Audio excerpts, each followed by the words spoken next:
It's time to look at how to get geometry onto the drawing. And we're going to do that not by drawing any geometry for now. We're going to import and open files. And we're also going to look at how to open our parametric shapes, because we have a whole library where you can just enter parametric values so you can import those shapes into our CAD CAM. But let's look. So first off, we're going to IGEMS open, and we're going to open our samples library. That's where we have our demo files. And I'm just going to open this AutoNest file, click open, because I want to show you something here. Let's draw a rectangle as well. We have these different colored entities where black, they are just normal CAD vectors. Of course, you can change the color of these lines, but the standard color scheme is black. We have pink for sheets, and if we turn a geometry into a part, they will be green. So I can go to CAM and do a quick.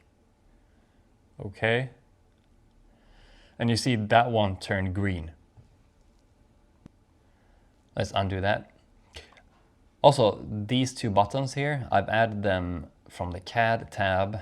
You can right click and add to quick access toolbar. So you can do that with any command here that you see. All right, so that was just opening a file. We can open another file, go IGEMS, open samples. And I can open, let's open 3 files. I want to open these 3 DWG files. Open. And as you see, it opened 3 different drawings. Of course, for each and every drawing here, I can go to CAM and just do the quick. That will just make a part and add a toolpath to this file. But what if I want all these 3 files on the same drawing? Well, then I'm using the import command. So I'm going to open a new drawing, go to IGEMS, open, and instead of going samples or open, I'm doing import. And let's open these 3 same files, open. Now we're prompted with the placement. So yeah, I want to use automatic placement with a gap of 50 millimeters. That's approximately 2 inches. Okay, and it will automatically place these files like this. Go quick, okay, and we've got 3 parts with ridiculously bad layouts from a nesting perspective, but it illustrates the point. So that was the import. But we can also add, let's say we want a 4th part here. I can go to CAD and we have a parametric shape library. So right here where it says parametric, I click that and I can import any of these parametric shapes. We have special, some special, this one is very beautiful. Piping, some bending stuff. But let's just add a standard. Let's just add this one. This is a good example. I'm not going to change any of these values because I know that they are correct. But let's add 8 holes instead of 6 holes. All right, so I can do single or multi. Let's do a single one. Add it there. And if I go to CAM and select this, quick, I'll have this one here as well. But I know that sometimes, go to this one. Sometimes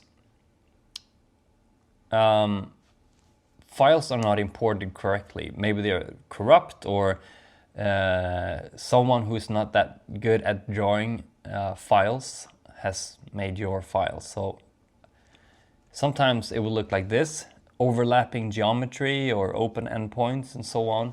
And that's not very good. I mean, I think this one will work. Create. No, it won't work. You see, this is the preview of our parts creation, and the outer geometry is not there. If I click OK, it will just do this. And that's not very good. So what we can do here is go to Tools. Now we will use our CAM tools, which are really handy for repairing bad geometry. If I click Analyze here, I will see that there is some kind of fault here. And now I know that I just took this one, grab that handle, click there, so I got it, right click and endpoint to that one. Escape, and I can check with Analyze again. No, okay, this one is fine.